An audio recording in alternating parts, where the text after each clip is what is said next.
Sphinx Déclic est un outil 100% en ligne qui vous permet de gérer toutes les étapes d'un projet d'enquête de manière rapide et surtout intuitive.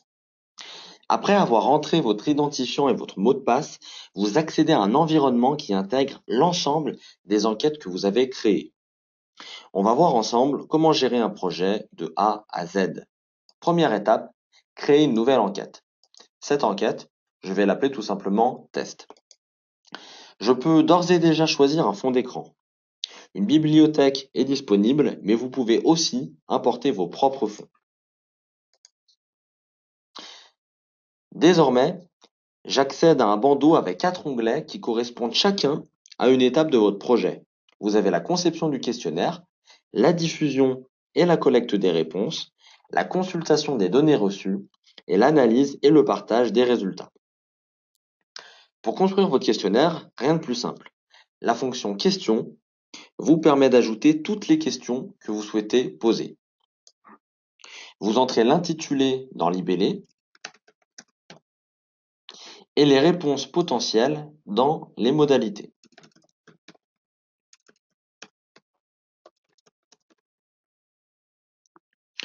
Vous pouvez ensuite choisir le type de question. Pour vous aider, la mise en page de chacun s'affiche au survol. À droite, vous avez différentes options disponibles, rendre la réponse obligatoire, créer une condition d'affichage ou encore effectuer un renvoi vers une autre partie du questionnaire. Dans le bandeau que l'on voit ici, vous avez également la possibilité d'ajouter du texte, une image ou bien une vidéo.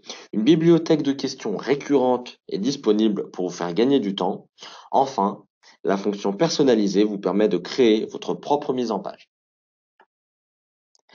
Une fois votre questionnaire finalisé, vous pouvez le diffuser auprès de votre cible. Plusieurs canaux s'offrent à vous. L'emailing, les SMS, les réseaux sociaux ou encore la génération d'un QR code. Le paramétrage de l'emailing va se dérouler en 3 étapes. La conception du message, l'ajout des destinataires et l'envoi et le suivi, bien entendu. Lorsque vous rédigez le message, vous pouvez tout à fait réaliser une création graphique de qualité en y ajoutant des images, par exemple, ou en passant par le mode HTML. Ensuite, pour l'ajout des destinataires, le plus simple reste encore d'importer un fichier Excel.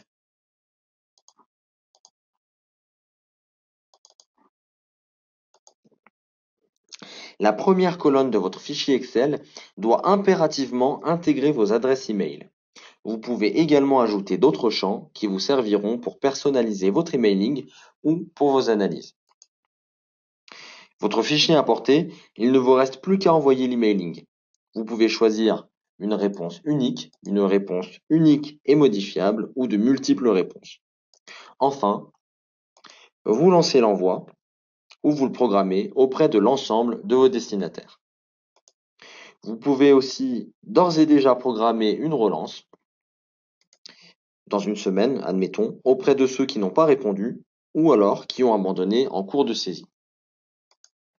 Dès que la collecte est lancée, vous avez ensuite tout le loisir de suivre un taux de réponse à travers un certain nombre d'indicateurs.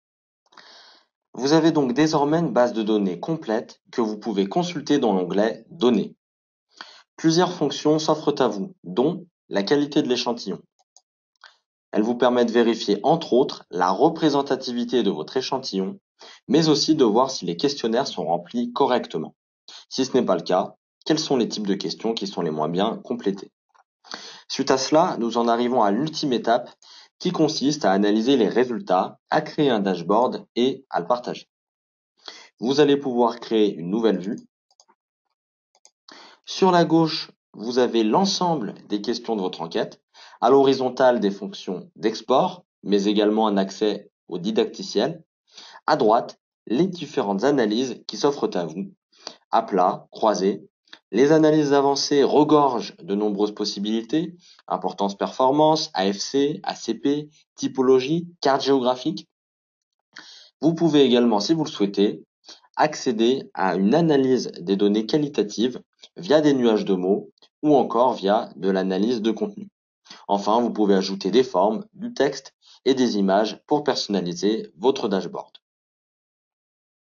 Pour créer une analyse, soit je la sélectionne dans cette liste, soit je glisse et je dépose les questions souhaitées sur la feuille de travail au centre de l'écran. Ce que vous présentez sur cette feuille, c'est ce qui sera accessible à vos lecteurs. J'insère l'une de mes questions sur les activités d'été.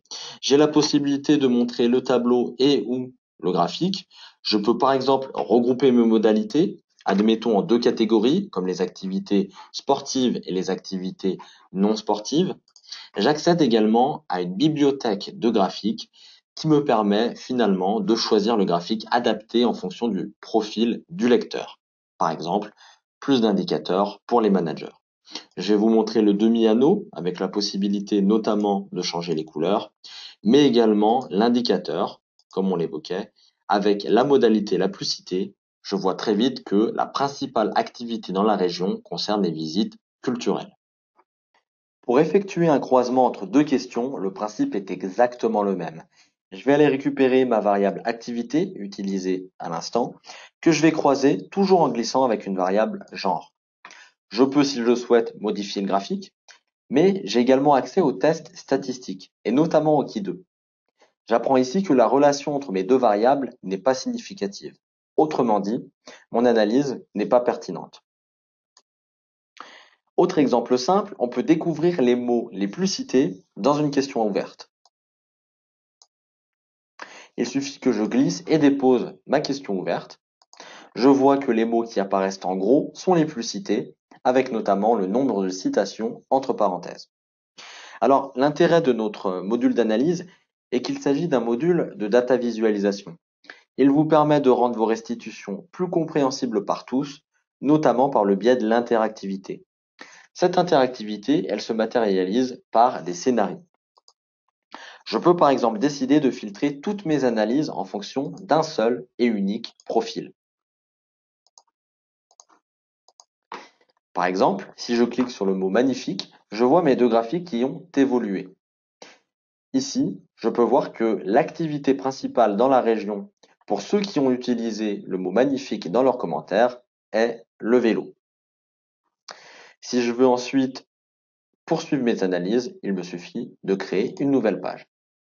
Lorsque votre dashboard est finalisé, vous pouvez soit l'exporter sous PowerPoint, par exemple, soit le partager en ligne via le lien que vous trouvez ici.